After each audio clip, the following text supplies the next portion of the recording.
موضوع الدرس التثبت في خبث الخبر والنبأ العظيم، سورة الحجرات، تفسیر ابن کثیر۔ الحمد للہ رب العالمین، والصلاة والسلام على اشرف الانبیاء وسید المرسلین سیدنا محمد وعلى آلہ واصحابہ اجمعین۔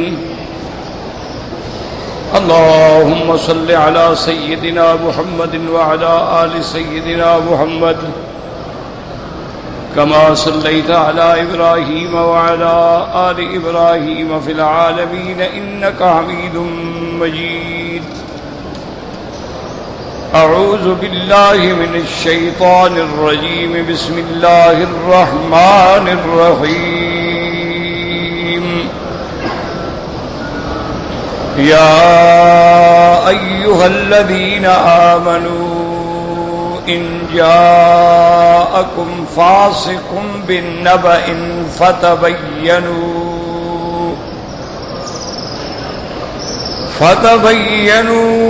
أن تصيبوا قوما بجهالة فتصبحوا على ما فعلتم نادمين۔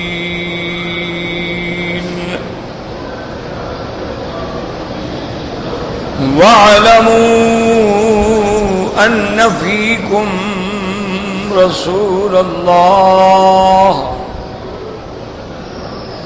لَوْ يُطِيعُكُمْ فِي كَثِيرٍ مِّنَ الْأَمْرِ لَعَنِتُّمْ وَلَكِنَّ اللَّهَ حَبَّبَ إِلَيْكُمُ الإيمان وزينه في قلوبكم وكره إليكم الكفر والفسوق والعصيان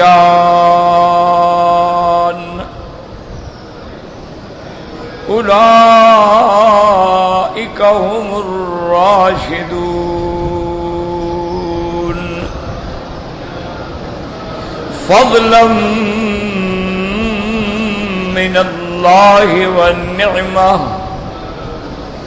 واللہ علیم حکیم۔ اللہ تبارک و تعالی نے اس سورت مبارکہ میں، جیسا کہ آپ نے پہلے سنا ہے، پڑھا ہے، کہ اللہ نے اپنے ایمان والے بندوں کو ادب سکھلایا ہے کہ اللہ کے پیغمبر کے ساتھ ہمارا معاملہ کیا ہو۔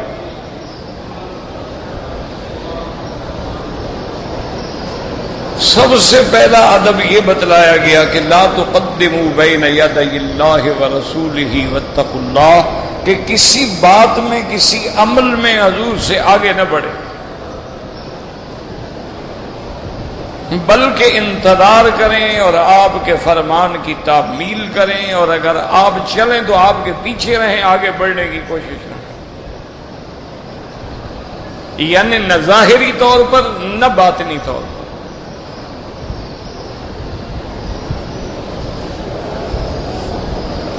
اسی لیے علماء نے ان آیات کو سامنے رکھتے ہوئے یہ حکم دیا ہے کہ اگر کبھی آپ کا کسی اہل علم کے ساتھ، کسی عالم کے ساتھ، کسی شیخ کے ساتھ چلنے کا اتفاق ہو تو ہرگز آگے بڑھنے کی کوشش نہ کریں، کیونکہ علماء جو ہیں وہ ورثۃ الانبیاء ہیں۔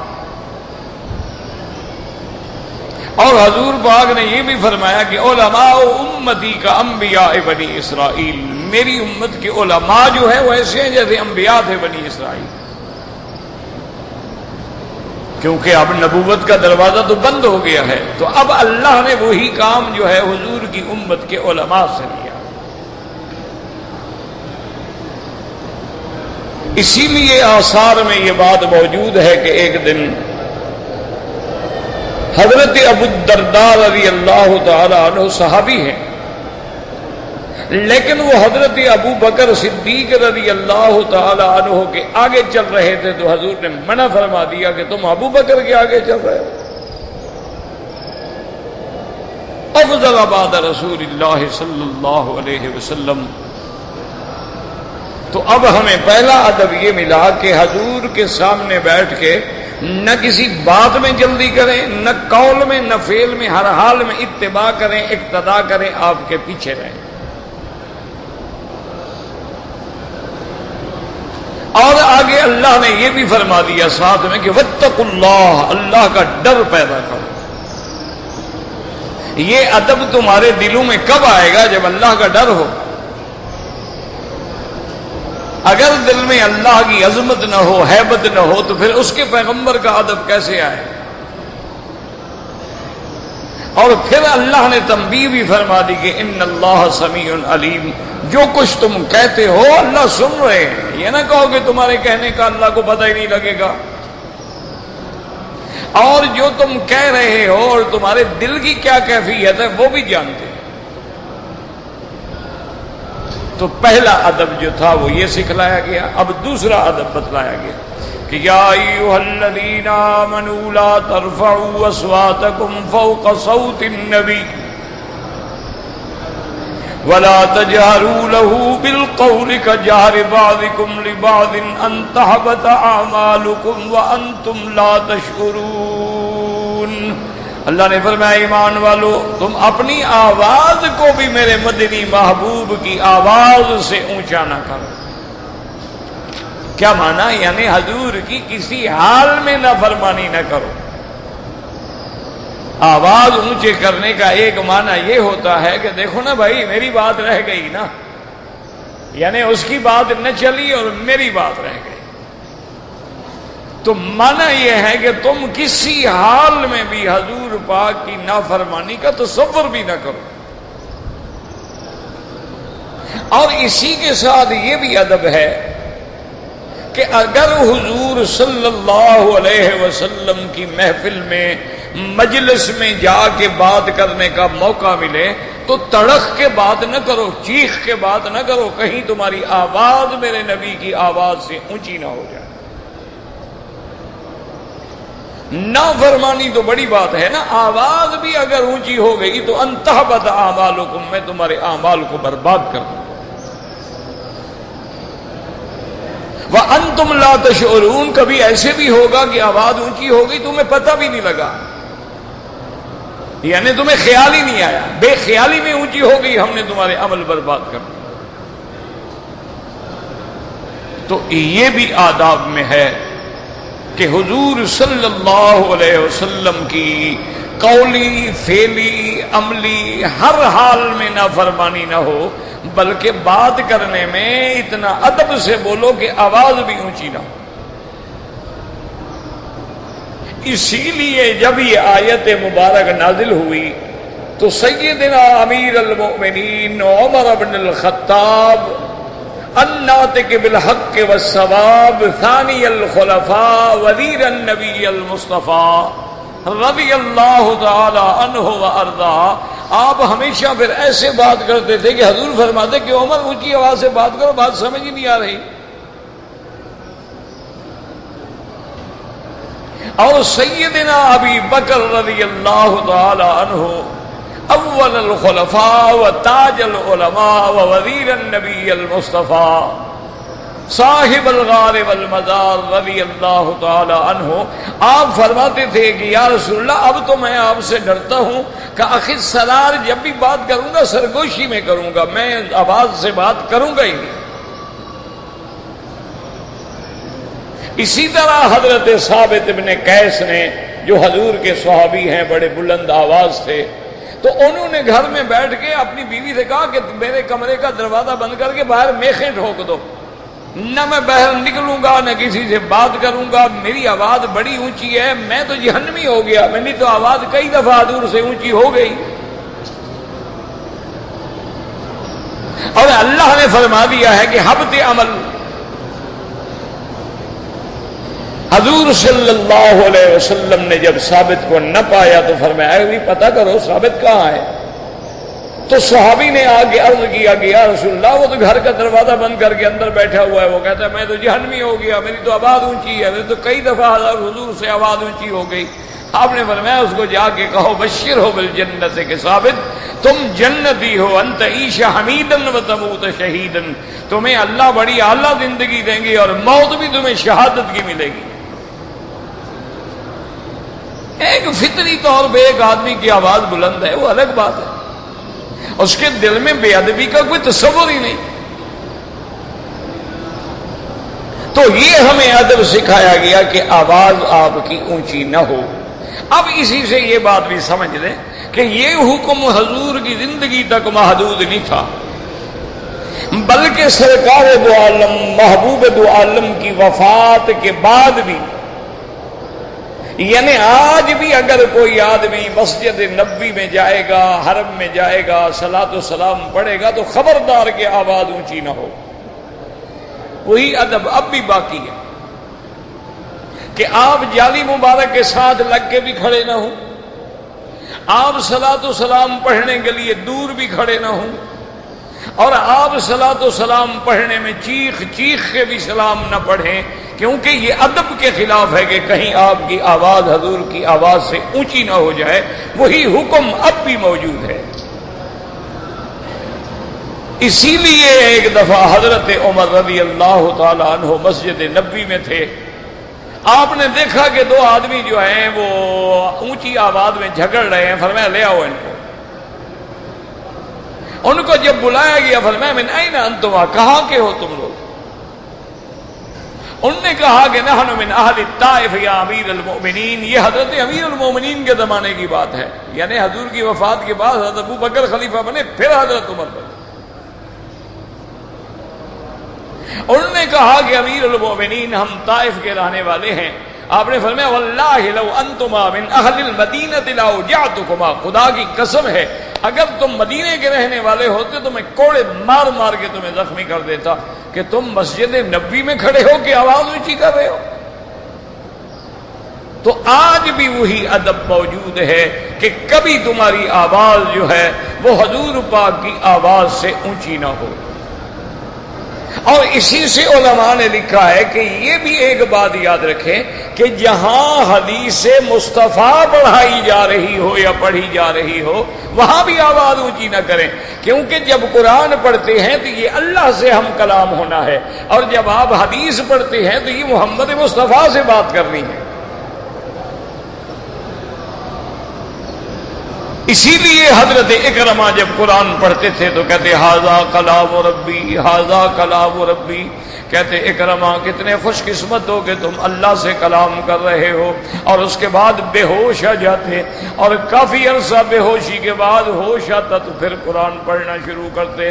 اور اسی طرح علماء نے لکھا ہے کہ جس انسان کے گھر میں سنن ترمذی، یعنی سنن ترمذی جو کتاب ہے حدیث مبارک کی، امام ترمذی نے لکھا ہے، وہ کہتے ہیں جس گھر کے اندر سنن ترمذی ہو کا ان النبی یتکلم، ایسے سمجھو کہ گویا اللہ کا نبی اس کے گھر میں بیٹھے بات کر رہے ہیں، کیونکہ اس نے کوئی ایسا موضوع نہیں چھوڑا ہے جو امام ترمذی نے ذکر نہ فرمایا ہو، تو وہ ساری حدیث جو ہے حضور کی بات ہے۔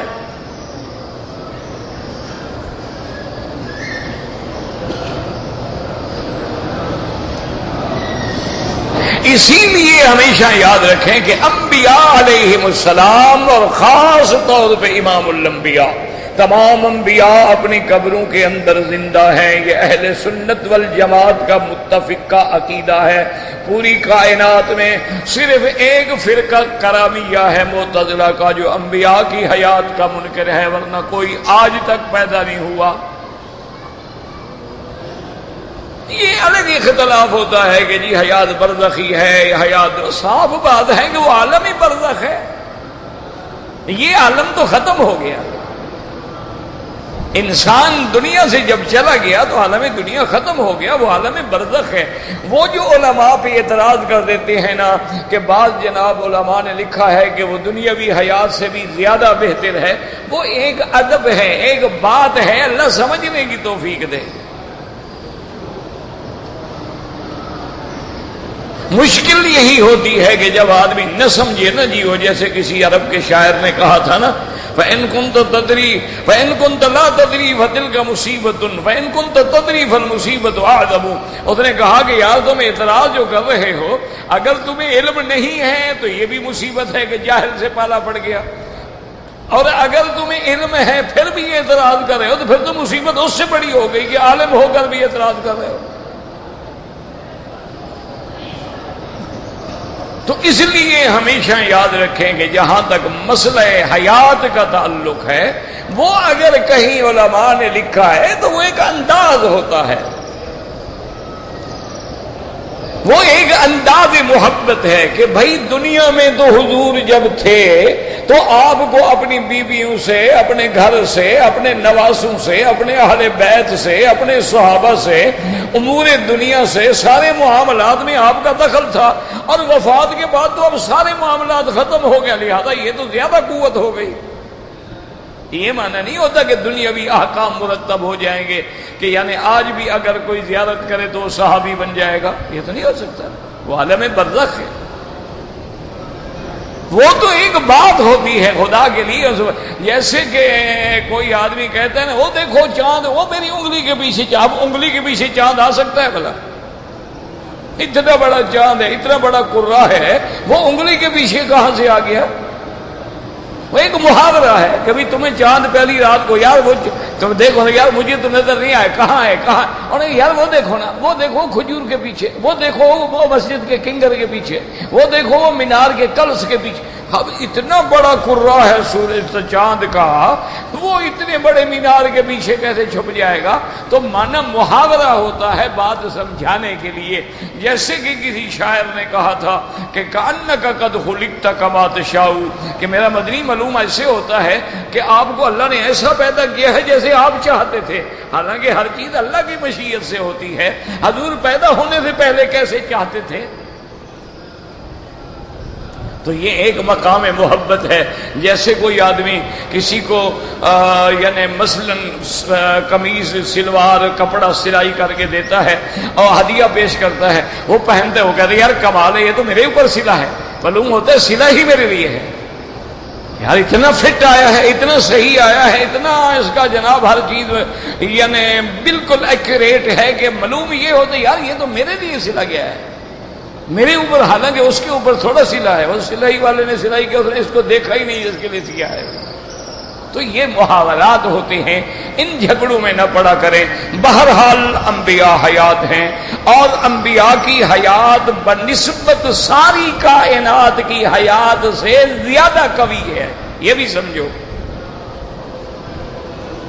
کیا معنی شہید زندہ ہے کہ نہیں؟ شہید کے بارے میں قرآن میں نص ہے کہ نہیں ہے کہ شہید کو مردہ نہ کہو، کہ وہ کیا کریں؟ بل احیا، وہ زندہ ہیں.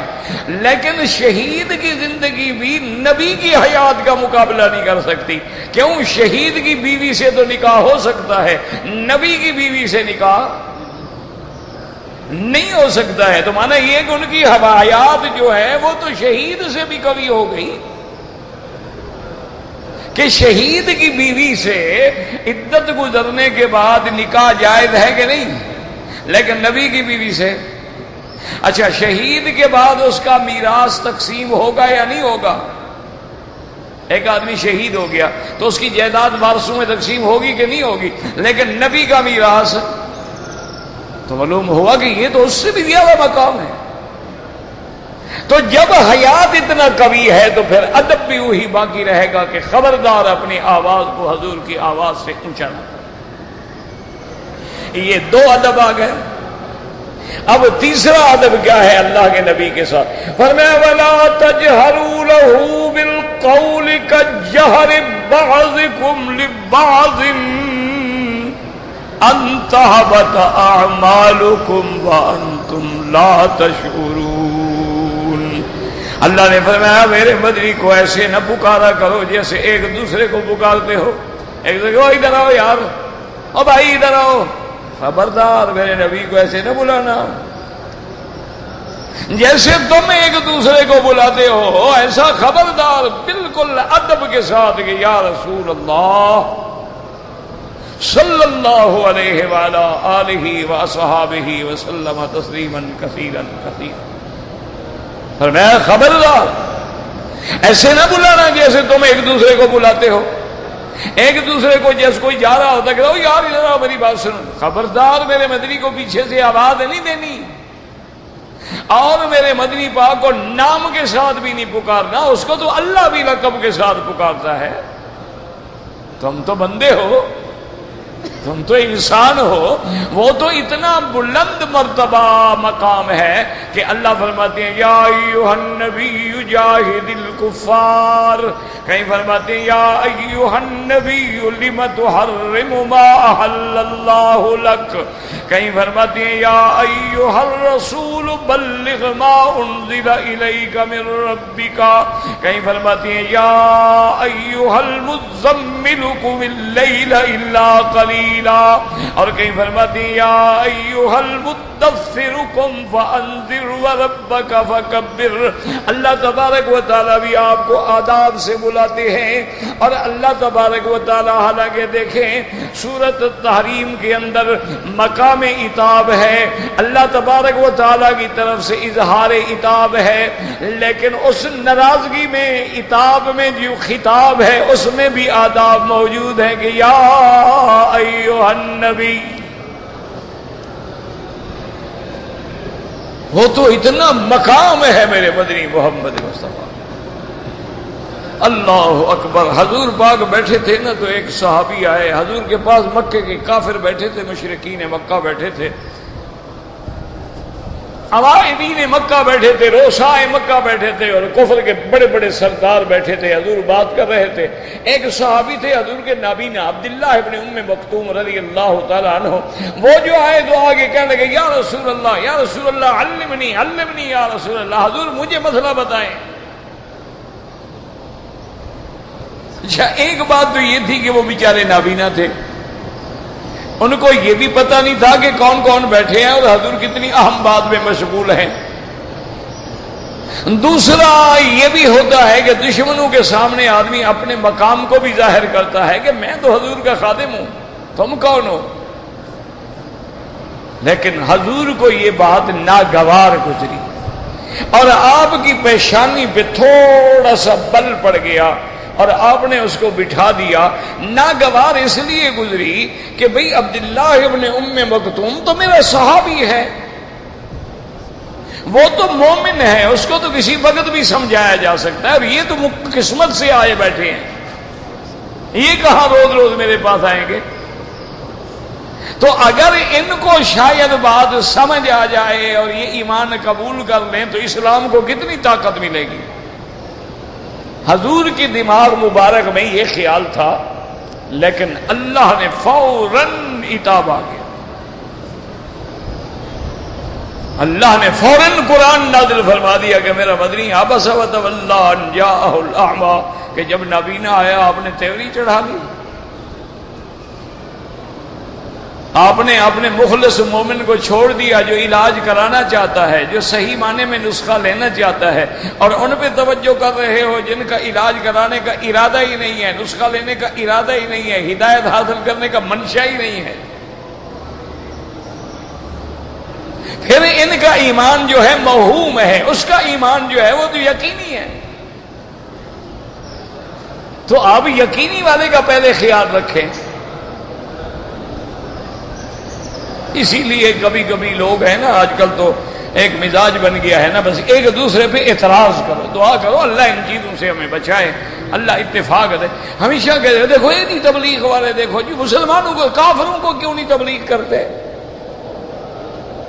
تو یہ بھی ایک شیطانی خیال ہے، حضور تو کافروں کو تبلیغ کر رہے تھے، اللہ ناراض ہو گئے۔ تو معنی یہ ہے کہ پہلے ان کا فکر کرو جو ایمان والے ہیں، جو ایمان رکھنا چاہتے ہیں، بچانا چاہتے ہیں، علاج کرانا چاہتے ہیں، جو علاج ہی نہیں کرانا چاہتے ان کے فکر کی کیا ضرورت ہے؟ اگر اللہ نے ہدایت دی آ جائیں گے۔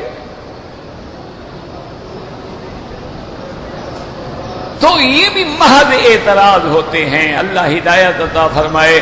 جب دلوں میں بغض آ جاتا ہے نا جی، تو پھر چھوٹی چھوٹی باتوں پر آدمی اعتراض کرتا ہے۔ اصل بات جو میں نے کہنی تھی وہ یہ تھی کہ اب دیکھیں ناراضگی ہے، عتاب ہے کہ آپ نے ایسا کیوں کیا، لیکن قرآن پہ الفاظ پہ غور کریں، میرے مدنی کی شان کو لحظہ کریں۔ اللہ فرماتے ہیں عبس وتولی ان جاءہ الاعمی، عبسا کسی نے تہوری چڑھائی، یہ نہیں فرمایا عبستا وتولیتا۔ محمد مصطفیٰ آپ نے کیوں تیوری چڑھائی، آپ نے کیوں اعراض نہیں، ایسے بات عبسا کسی نے تیوری چڑھائی، یعنی براہ راست حضور پاک کو نہیں مخاطب کیا تاکہ عظمت نبی قائم رہے ہر حال میں۔ اللہ پاک نے یہ نہیں فرمایا عبستا، فرمایا عبسا کسی نے تیوری چڑھائی۔ مقصد یہ ہے کہ بات تو سمجھ لیں کہ کہہ تو ہم آپ کو رہے ہیں، لیکن آپ کی شان کا پھر بھی ہم خیال کر رہے ہیں کہ آپ کو براہ راست ہم نے مخاطب نہیں کیا۔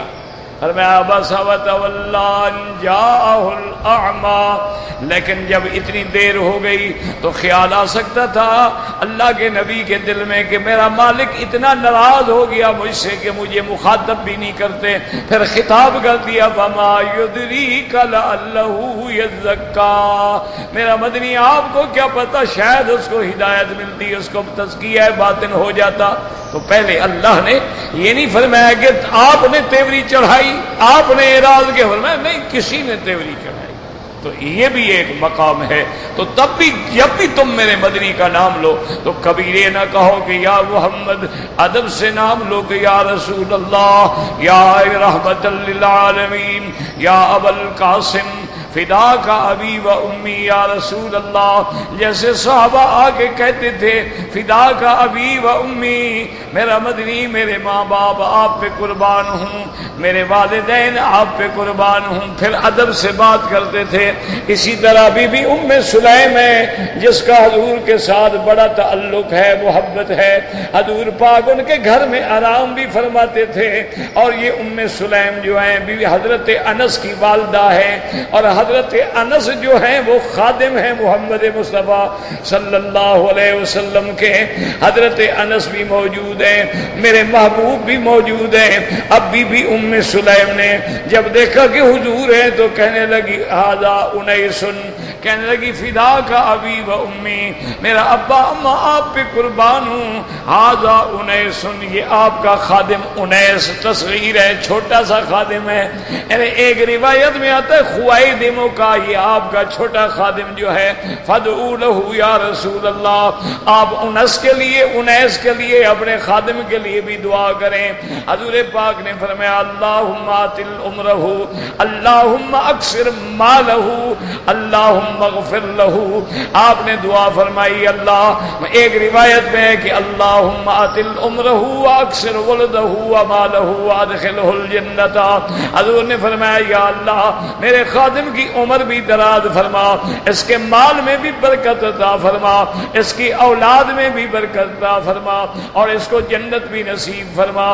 حضرت انس کہتے تھے صحابہ سے کہ دیکھ لو حضور کی دعائیں مجھے لگ گئی ہیں، میری عمر 130 سال ہو گئی ہے، اور سب سے آخری صحابی ہیں جو کوفہ میں فوت ہوئے ہیں رضی اللہ تعالیٰ عنہ وارضاہ۔ آپ فرماتے تھے کہ دیکھو اللہ کے نبی کی دعا کہ میری عمر بھی لمبی ہو گئی، اور اللہ کے نبی نے دعا مانگی تھی کہ اللہ میری اولاد میں بھی کثرت، تو فرماتے تھے کہ میری اولاد، اولاد کی اولاد، بیٹیوں کی اولاد، اگر سارے خاندان کو گنا جائے تو 120 سے زیادہ ہو جاتے ہیں۔ اللہ کے پیغمبر کی دعا میری اولاد میں بھی قبول ہو گئی، اور اللہ کے نبی نے جو میرے مال کے لیے دعا مانگی تھی، حضرت انس فرماتے تھے دیکھ لو ساری دنیا کے باغ جو ہیں وہ سال میں ایک دفعہ پھل لاتے ہیں، اور میرا باغ جو ہے سال میں 2 دفعہ پھل لاتا ہے۔ اور صحابہ کہتے ہیں ان فی الحدیقۃ ریحان، حضرت انس کے باغ میں یہ ریحان جو ہوتی ہے، یہ ببری جسے آپ کہتے ہیں، اس کا درخت تھا، لیکن وہ کہتے ہیں کہ اس کے درخت میں ساری دنیا کے ریحان میں ریحان کی خوشبو آتی تھی، لیکن حضرت انس کے باغ میں جو تھی اس میں مسک کی خوشبو آتی تھی۔ تو حضور کی دعا تھی. تو یاد رکھیں یہ آداب ہے. حکم ہے کہ خبردار ولا تجہروا له بالقول کجہر بعضکم لبعض ان تحبط اعمالکم، تمہارے اعمال کو برباد کر دیں گے. یاد رکھو عمل تو کفر سے برباد ہوتے ہیں، گناہوں سے برباد نہیں ہوتے. یہ تو معتزلہ کا عقیدہ ہے کہ گناہوں سے عمل برباد ہو جاتے ہیں. تو علماء اہل سنت والجماعت نے یہ جواب دیا ہے کہ جب تم حضور کے سامنے بے ادبی کرو گے حضور کو ایذا پہنچے گی، اور حضور کا ایذا پہنچانا جو ہے وہ کفر ہے. اس لیے اللہ تمہارے اعمال برباد کر دیں گے. ان تحبط اعمالکم وانتم لا تشعرون. اچھا یہ آداب سے آگے اللہ ترغیب بیان فرماتے ہیں ان الذین یغضون اصواتهم عند رسول اللہ. اللہ نے فرمایا وہ لوگ جو میرے مدنی کے سامنے اپنی آواز کو نیچا رکھ کے ادب سے بات کرتے ہیں، یہی وہ لوگ ہیں جن کے دلوں کو ہم نے مانج لیا ہے. یہی وہ لوگ ہیں جو اللہ سے ڈرنے والے ہیں، اور وہی وہ لوگ ہیں جن کے لیے مغفرت ہے اور بہت بڑا اجر عظیم ہے. اللہ تبارک و تعالی نے ہمیں یہ بھی آداب میں بدلا دیا. اب اس کے بعد ادب اور آیا چوتھا ادب. آپ نے اللہ نے فرمایا ان الذین ینادونک من وراء الحجرات، ان الذین ینادونک من وراء الحجرات اکثرهم لا يعقلون. اللہ نے فرمایا میرا مدنی جو آپ کے گھروں کے باہر کھڑے ہو کے آپ کو آوازیں دیتے ہیں، آپ کو بلاتے ہیں، یہ پاگل ہیں، کم عقل ہیں. ان کے پاس عقل ہی نہیں، ان کو پتہ ہی نہیں ہے کہ اللہ کے نبی کے آداب کیا ہیں. اصل وجہ یہ تھی کہ ایک وفد آیا تھا بنو تمیم کا، حضور سے ملنا چاہتے تھے. حضور پاک ظہر کے بعد آرام کے لیے گھر میں تشریف لے گئے. وہ اللہ کے بندے چونکہ آداب بھی نہیں جانتے تھے، عرب تھے، بدو تھے، دیہاتوں میں رہنے والے تھے. حضور کے گھر کے باہر کھڑے ہو گئے اور شور مچانا شروع کر دیا. اخرج الینا یا محمد، اخرج الینا یا محمد، ان مدحنا زین و ان ذمنا شین. حضور باہر نکلیں ورنہ ہماری تعریف بڑی ہوتی ہے، اگر ہم کسی کی ہجو کریں، شکایت کریں تو اس کو بھی پھر ہم بڑا پریشان کرتے ہیں.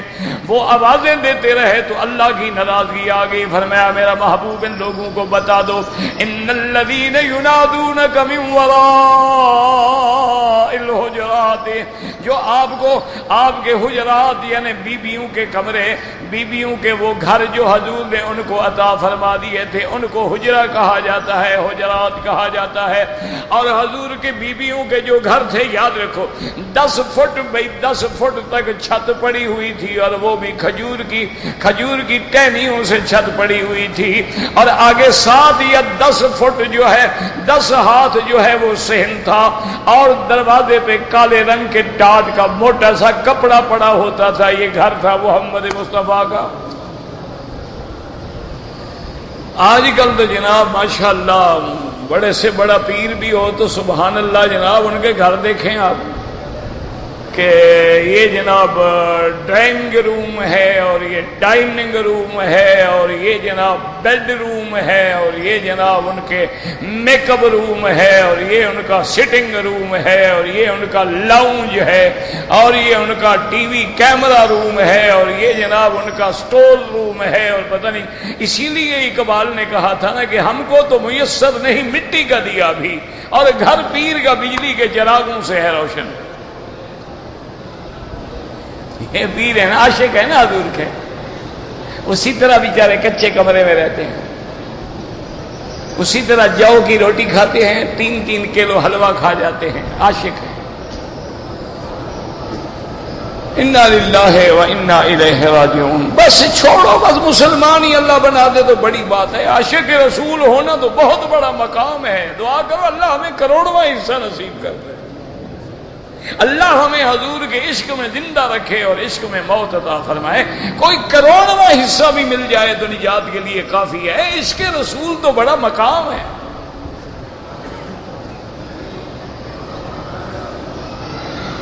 اسی سرزمین میں ایک شیخ تھے، بزرگ تھے، اسی ملک میں تھے، شاید ابی بکر ان کا نام تھا، اللہ عالم، میں نے نہیں دیکھا. ان کے بیٹے کی زیارت میں نے کی ہے. بہت ہی بھی الحمدللہ عابد، زاہد، مجتہد، عالم اور اللہ والے تھے۔ بادشاہ اس دور میں جو یہاں تھے، ان کے کسی خاندان کی بچی کو کوئی جنات کی تکلیف تھی، تو کسی نے حضرت کا نام بتایا، ان کے پاس بھیجا۔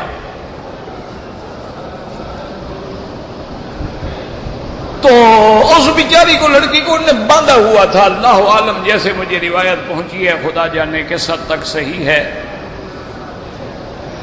تو حضرت نماز پڑھ کے نکلے تو انہوں نے عرض کیا کہ حضرت یہ ہے، اور لڑکی بیچاری بندھی ہوئی ہے۔ انہوں نے کہا کیا بات ہے؟ انہوں نے کہا جی وہ شیطان جن قابض ہے اور پریشان کرتا ہے، ہم چھوڑتے ہیں تو بیچاری لڑتی ہے، مرتی ہے، گر جاتی ہے، کپڑوں کا خیال نہیں رہتا ہے، تو آپ مہربانی کر کے کچھ دم شم کر دیں۔ آپ نے فرمایا پتہ نہیں کچھ پڑھا ہے، چھوڑ دو چھوڑ دو۔ انہوں نے کہا حضرت یہ چھوڑیں گے تو عذاب بن جائے۔ انہوں نے کہا چھوڑ دو۔ چھوڑ دیا، لڑکی ٹھیک ہو کے چلی گئی۔ پھر میں لے جاؤ۔ انہوں نے کہا حضرت کوئی پڑھنا پڑھا رہا ہے؟ انہوں نے کہا بس بات ختم ہو گئی، میں نے جو پڑھنا تھا پڑھ دیا اور ٹھیک ہو گئی، چلو جن جن گیا بھاگ گیا۔ وہ پیسے دینے والے پیر تو نہیں تھے نا، وہ کہتے ہیں نہیں جناب یہ تو 8 دن پڑھنا پڑے گا۔ تو بہرحال تو اس وقت جو وہاں گورنر تھے، انہوں نے حکم دیا کہ سڑک بھی بنا دو اور بجلی بھی لگا دو اور سارا، تاکہ حضرت کا علاقہ جو ہے ان کو سہولیات میسر ہو جائے۔ ان کو پتا تھا کہ حضرت نے تو کچھ نہیں لینا۔ انہوں نے کہا علاقے کی خدمت کر دو، بھی سڑکیں بھی بنا دو اور بھی۔ جب وہاں سڑکیں بن گئی، بجلی آ گئی، تو ان کے خدمت میں حاضر ہوئے۔ انہوں نے کہا میرے گھر میں اور میری مسجد میں بجلی نہ لگانا، باقی پورے علاقے میں لگا دو۔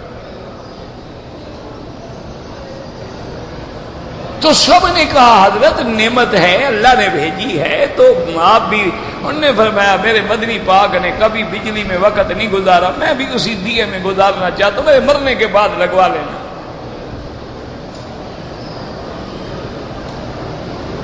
یہ عشق ہوتا ہے میرے عزیز کے لوگ جو ہیں سرکار دو جہاں صلی اللہ علیہ وسلم کی اتباع میں۔ ویسے تو آپ پڑھتے رہتے ہیں نا کہ حضرت اویس کرنی نے اپنے دانت شہید کر دیے، تم نے کتنے دانت شہید کیے؟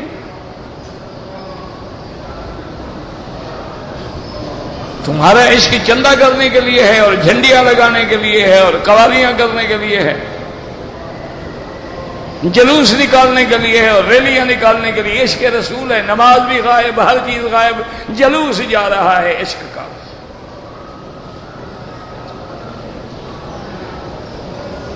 اب دیکھیں یہ قرآن کیا کہتا ہے، ان الذین ینادونک من وراء الحجرات۔ حضور کی زندگی میں جو گھر کے باہر کھڑے ہو کے حضور کو پکارے، اللہ نے فرمایا خبردار تم بے عقل ہو، انتظار کرو، جب میرا مدنی اپنے منشے سے آئیں گے بات کہو۔ تو اگر زندگی میں حجرے کے باہر کھڑے ہو کر پکارنا منع ہے، تو 1400 سال کے بعد اپنے ملکوں میں میلاد کی مجلس سجا کے بلانا جائز ہے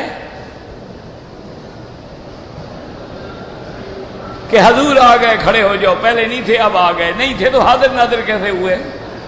اچھا اب آ گئے، ایک دن میں مجلس ہو رہی ہے 2 لاکھ مقام پہ، تو ہر جگہ پر حضور آ گئے۔ اگر حضور میں تمہاری میلاد کی مجلس میں آ گئے تو جو لوگ مدینے میں بیچارے صلاۃ السلام پڑھے وہ تو رول گئے، غریب، حضور تو آپ کے پاس چلے گئے۔ یا حضور کا ذل ہے، پرتو ہے، مثال ہے، تو پھر تو قادیانی بھی یہی کہتا ہے کہ میں دلی نبی ہوں۔ تو اس لیے بہرحال یہ بھی آداب ہیں۔ وَلَوْ أَنَّهُمْ صَبَرُوا حَتَّى تَخْرُجَ إِلَيْهِمْ لَكَانَ خَيْرًا لَهُمْ وَاللَّهُ غَفُورٌ رَحِيمٌ۔ اب آگے اللہ پاک ایک اور ادب فرماتے ہیں، یہ عام سب کے لیے ہے قیامت تک، کہ ایمان والو ان جاءکم فاسق بنبأ، اگر کوئی فاسق خبر لے کے آئے، لیکن یاد رکھو نبأ کا معنی ہوتا ہے وہ خبر جو بڑی اہم خبر ہو۔ یہ معنی نہیں ہوتا کہ کسی کا دروازہ کھٹکھٹاؤ، اندر سے جو بندہ نکلے اس سے پوچھے کبھی مولوی صاحب گھر میں ہیں، انہوں نے کہا نہیں ہے، تو اب یہاں ہم تھوڑی تحقیق کریں گے کہ فاسق ہے، فاجر ہے، نیک ہے، اطلاع دے رہے، نہیں، معنی ہے نبا۔ نبا کہتے ہیں ہر اس خبر کو جو بہت بڑی خبر ہو، جیسے اللہ فرماتے ہیں اما یتساءلون، يتساءلون عن النبأ العظيم. اسی طرح قرآن میں آتا ہے ذالک من انباء الغیب نوحیھا الیک. تو اللہ فرماتے ہیں ان جاءکم فاسق بنبأ، اگر کوئی فاسق کوئی بڑی اہم خبر لے کے آئے، فتبینوا، پہلے تحقیق کرو، تحقیق کے بغیر کوئی قدم نہ اٹھاؤ. ایسا نہ ہو کہ ان تصیبوا قوما بجہالۃ، بغیر جانے بوجھے تم کسی قوم پہ ٹوٹ پڑو اور اس کے بعد پھر تمہیں شرمندگی ہو کہ ہائے یہ قدم نہیں اٹھانا تھا. وتصبحوا علی ما فعلتم نادمین. تو اب ادب یہ سکھایا گیا کہ اگر کسی نے ہمیں کوئی اہم خبر دی ہے، جلدی نہ کرو، تحقیق کرو، تثبیت کرو، تبیین کرو اور جلدی میں کوئی اقدام نہ کرو. آگے اللہ فرماتے ہیں لوگ عالموا ان فیکم رسول اللہ، اللہ کا رسول موجود ہے. لو یطیعکم فی کثیر من الامر، اگر حضور آپ کی ہر بات کو، آپ لوگوں کی بات کو ماننا شروع کر دیں، جو آپ نے کہا مان لیا، جو اس نے کہا مان لیا، تو تم مصیبت میں پڑ جاؤ گے. ولیکن اللہ حبب الیکم الایمان، اللہ نے تمہارے دلوں میں ایمان کی محبت ڈال دی، مزین کر دیا. کفر فسوق و عصیان کی کراہت ڈال دی، دور کر دیا. اور جن کے دلوں میں ایمان مزین ہے، حضور کی اطاعت مزین ہے، اولئک هم الراشدون، یہی وہ لوگ ہیں جو کامیاب ہیں. اور آگے اللہ نے فرمایا فضلا من اللہ و نعما، یہ جو میں نے آپ کو ایمان کی دولت دی ہے، آپ کو اسلام کی دولت دی ہے، آپ کو اطاعت محمد مصطفیٰ کی دولت دی ہے، میرا احسان ہے اور میری نعمت ہے. اور اللہ علم والے اور حکمت والے ہیں. واللہ اعلم.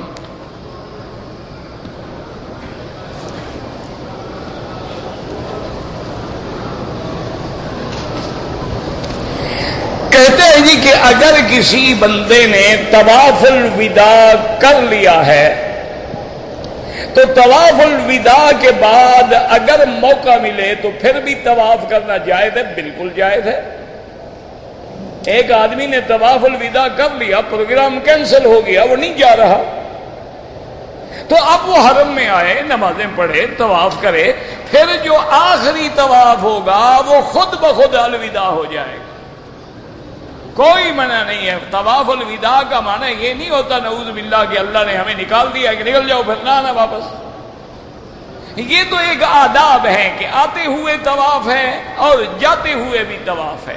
جیسے آدمی آتے ہوئے بھی سلام کہتا ہے اور جاتے ہوئے بھی اجازت لیتا ہے، تو طواف الوداع کا یہ معنی ہے اگر بعد میں موقع ملے آپ طواف کریں، نماز پڑھیں، سب کچھ کریں.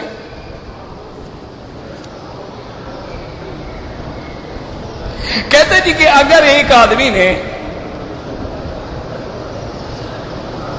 ایک وقت میں اپنی بیوی کو 3 طلاقیں دی ہیں تو وہ ہو جاتی؟ ہاں جناب ہو جاتی.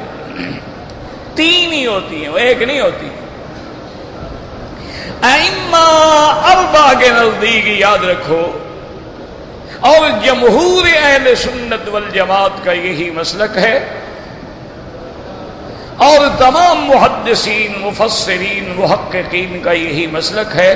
کچھ علماء کرام ہیں جو ایک مجلس میں 3 کی طلاق کو 1 کہتے ہیں، لیکن جمہور کہتے ہیں 3 ہیں اور 1.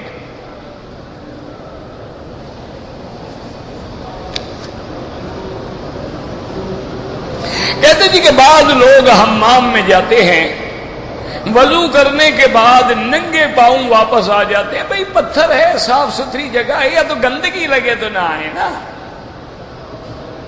اگر پتھر ہے، صاف ہے، ستھرا ہے، کوئی چیز تمہارے پاؤں میں نہیں لگی ہے، کوئی حرج نہیں. مانا یہ ہوتا ہے گندے پاؤں سے حرم میں نہ آؤ. اگر پاؤں آپ کے صاف ہے تو پھر کیا تکلیف ہے؟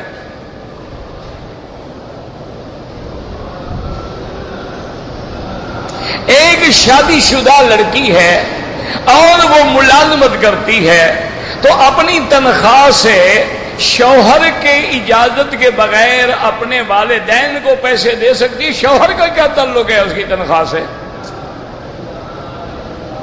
بھائی وہ نوکری کر رہی ہے، وہ تنخواہ اس کی ہے، شوہر کا کیا تعلق ہے؟ اب شوہر ایسا بغیرت ہے کہ بیوی کی کمائی کھانا چاہتا ہے. اچھا شریف آدمی ہے، اللہ نے اس کے ذمے لگایا تم خرچہ کرو، یا کہا کہ بیوی سے لے کے کھاؤ؟ الرجال قوامون علی النساء، اللہ نے مرد کو قوام بنایا ہے کہ اس کے خرچ کا، نفقے کا، لباس کا، ہر چیز کا تم ذمہ دار ہو۔ اگر بیوی اپنی تنخواہ سے، اپنے منشے سے مدد کرے، شوہر غریب ہے وہ الگ بات ہے۔ شوہر ہے، غریب ہے بیچارہ، نوکری نہیں ہے، بیوی برسر روزگار ہے۔ اسی لیے علماء کے نزدیک یہ بھی بڑا مسئلہ ہے نا کہ اگر شوہر غریب ہے، بیوی امیر ہے، تو کیا بیوی زکوٰۃ کے پیسے خامند کو دے سکتی ہے؟ اچھا، خامند امیر ہے، بیوی غریب ہے، اس نے کسی غریب خاندان سے شادی کر لی، تو کیا خامند زکوٰۃ کے پیسے بیوی کو دے سکتا ہے؟ اس پر فقہا کی بڑی طویل بحثیں ہیں۔ انہوں نے کہا کہ اگر بیوی امیر ہو، شوہر غریب ہو، تو بیوی تو زکوٰۃ دے سکتی ہے خامند کو، لیکن خامند بیوی کو زکوٰۃ نہیں دے سکتا، کیونکہ بیوی کے خرچ کا خامند ذمہ دار ہے، زکوٰۃ کیوں دے؟ اور بیوی تو خامند کے خرچ کی ذمہ دار یا ٹھیکیدار نہیں ہے نا، وہ زکوٰۃ دے سکتی ہے۔ تو اس کی مرضی ہے اپنے والدین کو پیسے دے، اس کی مرضی ہے جہاں خرچ کرے، تم کون ہو اس کے پیسے میں دخل دینے والے؟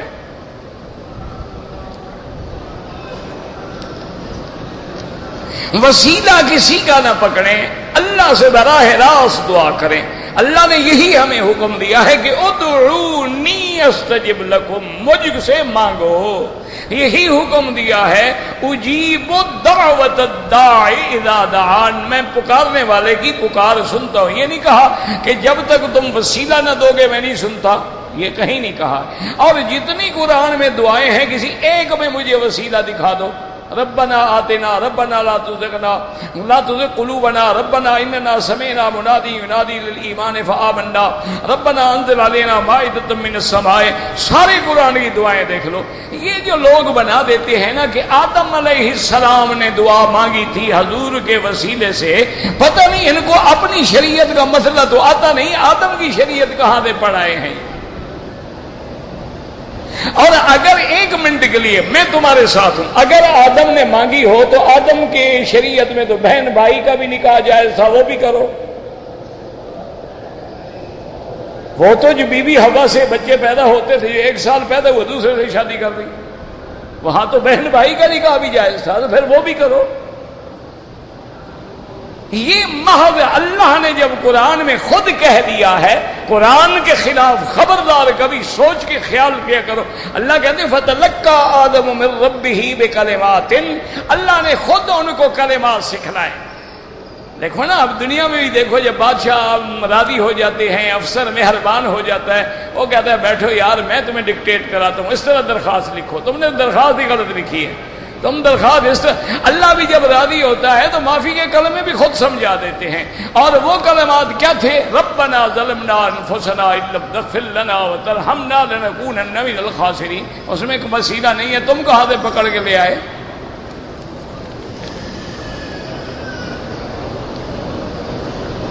کہتے جی کہ ہمارے ملک میں نماز سے پہلے صلاۃ و سلام پڑھتے ہیں، وہ 101% بدعت ہے۔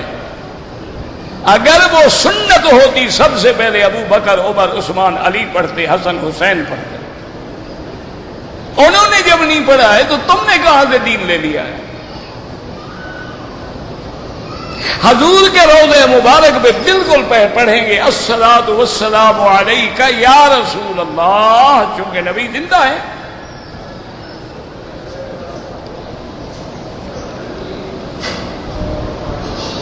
میں اپنی امی ابے کے لیے طواف کرتا ہوں، بالکل کریں جناب، ان کے لیے صرف طواف نہ کرو، حج کرو، عمرے کرو۔ قیامت کی چھوٹی بڑی علامات وہ ایک تھوڑی ہے، بڑی علامات میں ہے کہ دابہ نکلے گا صفا پہاڑ سے، یاجوج ماجوج نکلے گے، حضرت مہدی آئیں گے، حضرت عیسیٰ آئیں گے، دجال نکلے گا، وہ دجال کو قتل کریں گے، یہ بڑی علامات۔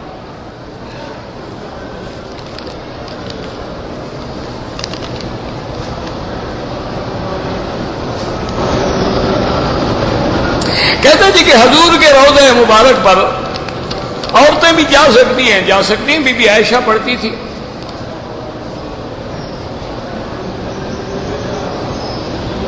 اپنی رہائش پر جا کر عورت وضو کے لیے اگر سر ننگا کرتی ہے کوئی حرج نہیں،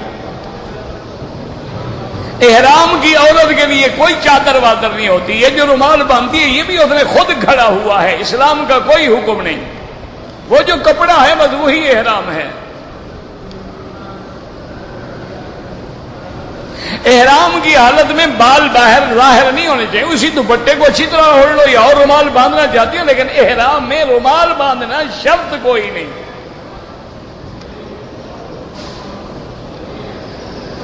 اگر عورت کہتا ہے جی مروہ پہ عورت اپنے بالوں کا حصہ کٹوائے، بالکل نہ کٹوائے، علیحدہ چھپ کے تاکہ اس کے بال کوئی نہ دیکھے۔ ہر طواف کے بعد 2 رکعت پڑھی جاتی ہے، والدین کے لیے عمرہ کر سکتے ہیں، بالکل کر سکتے ہیں۔ اگر ہم 2 3 4 طواف اکٹھے کر دیں، بعد میں 2 رکعت کر کے پڑھنے بالکل جائز ہے۔ طواف کے دوران میں حجر اسود کو بوسہ دینا سنت ہے، بوسے کا موقع نہ ملے دور سے بسم اللہ اللہ اکبر سنت ہے۔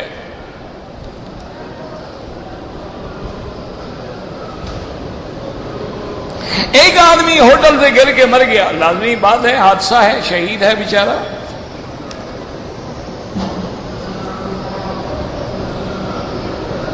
کہتا ہے کہ جو عورتیں آج کل فیشنیبل اور اڑیا لباس پہنتی ہیں، آدھی آستین تک پہنتی ہیں، باریک لباس پہنتی ہیں، پورے بدن کے فگر نظر آتے ہیں، کیا وہ کافر ہیں؟ بالکل کافر نہیں ہے، وہ فاسقہ فاجرہ ہے، گناہگار ہے، وہ کافرہ نہیں ہے، کافرہ نہیں ہوتی۔ البتہ حضور نے یہ ضرور فرمایا ہے کہ رب کاسیات عاریات، 1400 سال پہلے حضور نے فرمایا ایسی عورتیں بھی آئیں گی بظاہر لباس پہنا ہوا ہوگا لیکن وہ عریاں ہوں گی۔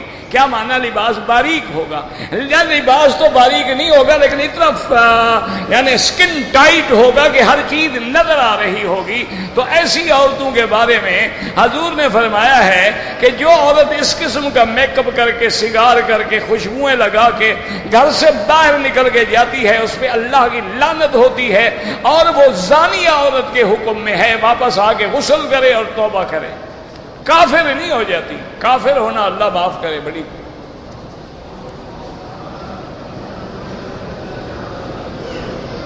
کہتے جی کوئی مسلمان کسی کافر ملک کا گرین کارڈ لے کے رہے، شریعت کی اجازت نہیں دیتی، کوئی مجبوری ہے، تعلیم ہے، تجارت ہے، بزنس ہے، کوئی چیز ہے، ورنہ بلا وجہ کافروں کے ملک میں رہنے کا شریعت کے اندر حکم نہیں ہے۔ اور آج کل تو شریعت کا مطلب تمہیں سمجھ بھی آ گیا ہوگا، جو وہاں رہ رہے ہیں ان سے پوچھو نا کیا حال ہے۔ پہلے تو شریعت کو کوئی نہیں مانتا تھا نا، اب تو مجبوراً ماننی پڑے گی نا جناب، وہاں وہ 3 نمبر کے شہری بھی نہیں ہیں۔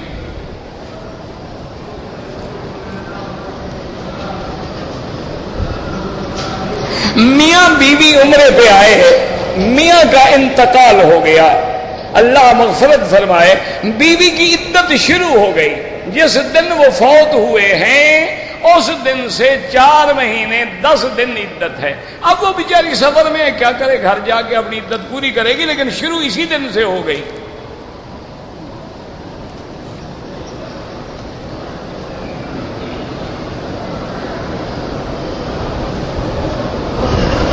میرے والد حیات ہیں لیکن بوڑھے ہیں، کمزور ہیں، عمرے پہ نہیں آ سکتے، میں ان کے لیے عمرہ کر سکتا ہوں؟ بالکل کر سکتے۔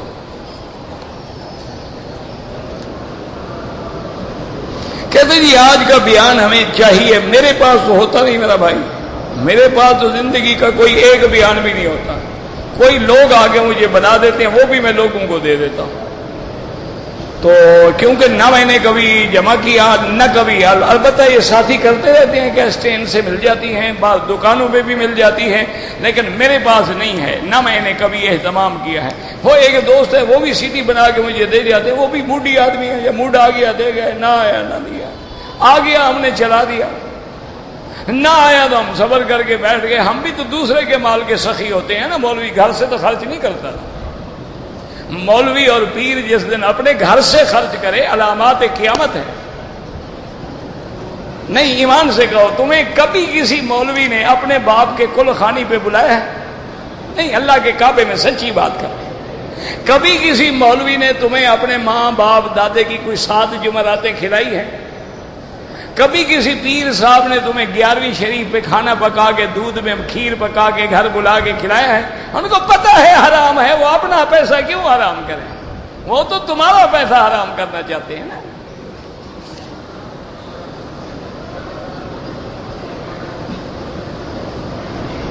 اللہ تبارک و تعالیٰ سے دعا کریں کہ جتنے علماء شہید ہوئے، فوت ہوئے، اللہ ان کے درجات بلند فرمائے، اللہ ان کے پسماندگان کو صبر جمیل عطا فرمائے، اور جتنے بیمار ہیں اللہ ان کو شفاء کاملہ عطا فرمائے، صحت عاجلہ اور دائمہ عطا فرمائے۔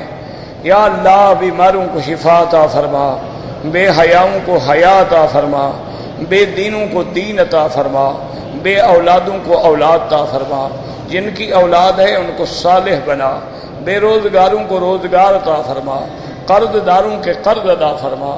یا اللہ ہمیں مانگنا نہیں آتا، بغیر مانگے عطا فرما۔ یا اللہ پورے عالم میں ہدایت کی ہوائیں چلا دے، یا اللہ پورے عالم میں ہدایت کی فضا پیدا فرما۔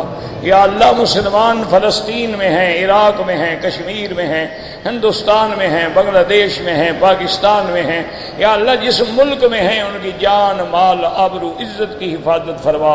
یا اللہ مسلمانوں کو صحیح معنی میں مسلمان بنا۔ یا اللہ حضور کی محبت نصیب فرما، یا اللہ صحابہ اہل بیت کی محبت نصیب فرما، یا اللہ علماء اولیاء کی محبت نصیب فرما، یا اللہ فقہاء اور محدثین کی محبت نصیب فرما۔ یا اللہ ہمیں ہر دین کا ادب نصیب فرما، یا اللہ بے ادبی سے محفوظ فرما، یا اللہ اس بلد الامین کو قیامت تک ہر فتنے سے محفوظ فرما۔